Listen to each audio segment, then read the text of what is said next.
Class 12 English the eyes have it গল্প থেকে আমি আজকে তোমাদের 4টি প্রশ্নের একটাই উত্তর হবে এমন একটি প্রশ্ন এবং উত্তর তোমাদের দেখাবো। তোমরা স্ক্রিনে দেখতে পাচ্ছ প্রশ্নটি লেখা আছে লাইন তুলে কোশ্চেন। রাস্কিন বন্টের লেখা দ্য আইজ হ্যাবিট গল্প থেকে দেখো লাইন তুলে কোশ্চেন লেখা আছে yes this is the best time. এটা হচ্ছে টেক্সট বইয়ের লাইন।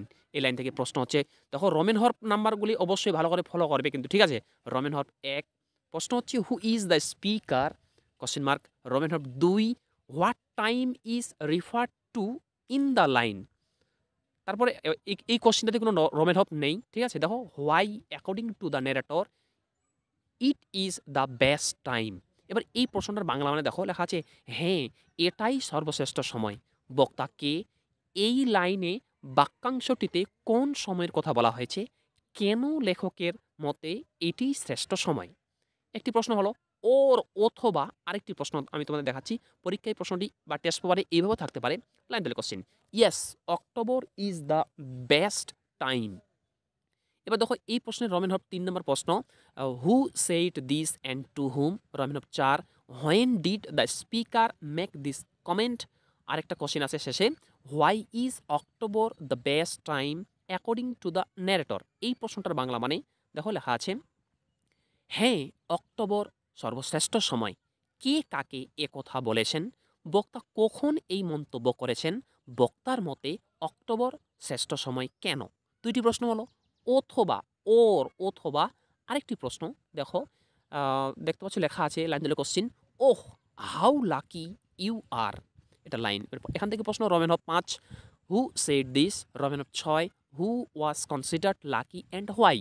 এবং ওর সঙ্গে একটা কোশ্চেন যুক্ত আছে what did the person spoken to say in reply. এই প্রশ্নটার বাংলা মানে ওহ আপনি কি ভাগ্যবান। কে এই কথা বলেছিল, কাকে ভাগ্যবান বলে গণ্য করা হয়েছিল এবং কেন, যাকে এই কথা বলা হয়েছিল সে জবাবে কি বলেছিল। এই যে প্রশ্ন দেখতে পাচ্ছ এই প্রশ্নটার উত্তর কিন্তু একটাই হবে, লক্ষ্য করো। কিন্তু আমি তোমাদের এই কোশ্চেনগুলোতে রমেন হর্প 1 2 দিয়েছি। যে প্রশ্নের সঙ্গে রমেন হর্প 1 আছে সেই রমেন হর্প 1 নম্বর প্রশ্নের উত্তর আলাদা হবে, রমেন হর্প 2 নম্বর প্রশ্নের উত্তর আলাদা হবে। কিন্তু প্রত্যেকটি প্রশ্নের শেষে যেমন দেখো লেখা আছে একটি করে শেষে একটি কোশ্চেন দেওয়া আছে, ওই প্রশ্নটির রমেন হর্প নেই, মানে ওইটা সবার শেষে যে কোনো প্রশ্ন আসুক ওটা লিখতেই হবে। তাহলে আমরা এবার চলে আসি উত্তরটি কীভাবে লিখব। দেখো লেখা আছে রমেন হর্প 1 নম্বর প্রশ্নের উত্তর the narrator Ruskin Bond is the speaker. এখানে লেখক রাস্কিন বন্ড হলেন বক্তা। 2 নম্বর রমেন হর্প the time refer to in the line, মানে এই লাইনে যে সময়ের কথা বলা হয়েছে ইজ সেই সময়টা হলো the month of October or the autumn. এখানে যে এই লাইনে যে সময়ের কথা বলা হয়েছে সেটা হচ্ছে শরৎকাল বা অক্টোবর মাসের কথা এখানে বলা হয়েছে। এবার চলে আসো রমেন হর্প 3 নম্বর কোশ্চেনটির উত্তর the narrator said this to the girl traveller. অর্থাৎ লেখক এই কথাটি মেয়ের সঙ্গিনীকে বলেছে বা মেয়েটিকে বলেছে, অন্ধ মেয়েটিকে বলেছিল। রমেন হর্প 4 নম্বর কোশ্চেনের উত্তরটি দেখো লেখা আছে the girl came to know from the narrator that he was going to Mussoorie. মানে মেয়েটি ওই লেখকের কাছ থেকে জানতে পেরেছিল যে লেখক নাকি মিশরি যাচ্ছে। দেন শি সেইড তারপরে সে বলেন বা তিনি বলেন দ্যাট যে she loved the hills of Mussoorie. তিনি বলেন যে মিশরির সে পাহাড়গুলি খুব পছন্দ করেন স্পেশালি ইন অক্টোবর, মানে স্পেশালি মানে বিশেষত ইন অক্টোবর মানে অক্টোবর মাসে। দেন দেন মানে তারপর the speaker made this comment, তারপরই বক্তা এই মন্তব্যটি করেছেন। এবার যে ওই প্রশ্নগুলিতে রমেন 5 ছিল, ওই 5 নম্বর কোশ্চেনের উত্তরটি দ্য গার্ল সেড দিস, মানে মেয়েটি এই কথাটি বলেছিল। দেখো রমেন 6 নম্বর কোশ্চেনের উত্তরটি the narrator was considered lucky, মানে লেখককে ভাগ্যবান বলা হয়েছিল বা বিবেচনা করা হয়েছিল বা গণ্য করা হয়েছিল বিকজ কারণ হি ওয়াজ গোয়িং টু মিশরি, কারণ সে মিশরিতে যাচ্ছিল ইন অক্টোবর অক্টোবর মাসে when the hills are very beautiful, যে অক্টোবর মাসে পাহাড়গুলি কিন্তু খুব সুন্দর থাকে।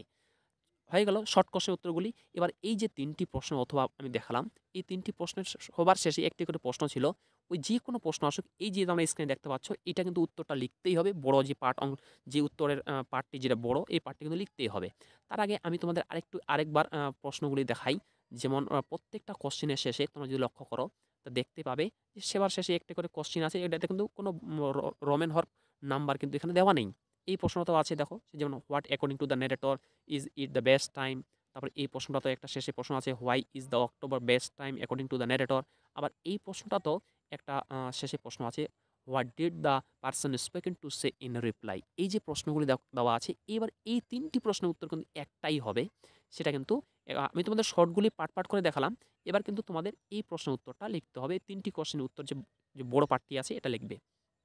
According to the narrator, according to মানে হচ্ছে মতে, তাহলে দ্য ন্যারেটর মানে লেখক, তাহলে লেখকের মতে October is the best month to visit the hills, অর্থাৎ সেই পাহাড় ভ্রমণের জন্য বা পাহাড় সাক্ষাতের জন্য অক্টোবর মাসটাই সর্বশ্রেষ্ঠ সময়, এটা কিন্তু লেখকের মতে ছিল। ঠিক আছে, অ্যাট দিস টাইম এই সময় দ্য হিলস আর কভার্ড মানে পাহাড়গুলি ঢাকা থাকে উইথ ওয়াইল্ড দাহালিয়াস, মানে ওয়াইল্ড দাহালিয়া মানে একটা সাদা দাহালিয়াস ফুল বলা হয়, এই সাদা দাহালিয়াস ফুল দিয়ে অক্টোবর মাসে ওই মিশরের পাহাড়গুলি কিন্তু ঢাকা থাকে। And the warmth of the sun, warm মানে হচ্ছে উষ্ণতা বা গরম, অফ দ্য সান মানে সূর্য, অর্থাৎ সূর্যের উষ্ণতাটা ইজ এনজয়েবল, খুব মনোরম হয়। ইজ মানে হয়, এনজয়েবল মানে মনোরম। ঠিক আছে, তারপরে one can drink a little brandy, একজন এক ছোট্ট পরিমাণ ব্র্যান্ডি পান করতে পারে।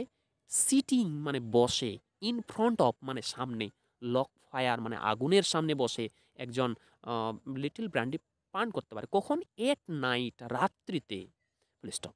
মোস্ট অফ দ্য ট্যুরিস্ট বেশিরভাগ ভ্রমণকারী leave the hills at that time, বেশিরভাগ ভ্রমণকারী কিন্তু সেখানে ওই জায়গার উদ্দেশ্যে রওনা দিয়ে দিয়েছে বা চলে গিয়েছে। And the roads remain quiet, এবং রাস্তাগুলি বেশ শান্ত থাকে। অ্যান্ড ডিজার্টেড, ডিজার্টেড মানে হচ্ছে সুসজ্জিত বা সাজানো থাকে।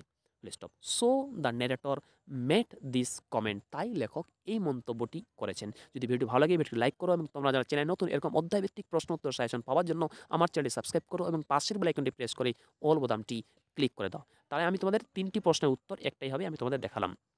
ঠিক আছে, এবার কিন্তু আমি এর আগের ভিডিওতে আমি তোমাদের দেখতে পাচ্ছ, এখানে স্ক্রিনে দেখতে পাচ্ছ এই যে এই প্রশ্নটি, এই প্রশ্নের উত্তরটি আমি তোমাদের দেখিয়েছিলাম। এর আগের প্রশ্ন, এই প্রশ্নটি তোমরা যারা বা এই ভিডিওটি তোমরা যারা দেখোনি, এই ভিডিও ডেসক্রিপশনে দেখো লিঙ্ক দেওয়া আছে, সেখান থেকে দেখে নিবে। এরপরে ভিডিওটিতে আমি তোমাদের এই প্রশ্নের উত্তরটি দেখাবো। 3 নম্বর কোশ্চেনের অ্যান্সার এই যে দেখতে পাচ্ছ লেখা আছে, এই কোশ্চেনের অ্যান্সারটি এরপরে ভিডিওতে তোমাদের দেখাবো। থ্যাংকস ফর ওয়াচিং, দেখা হচ্ছে এর পরের ভিডিওটিতে।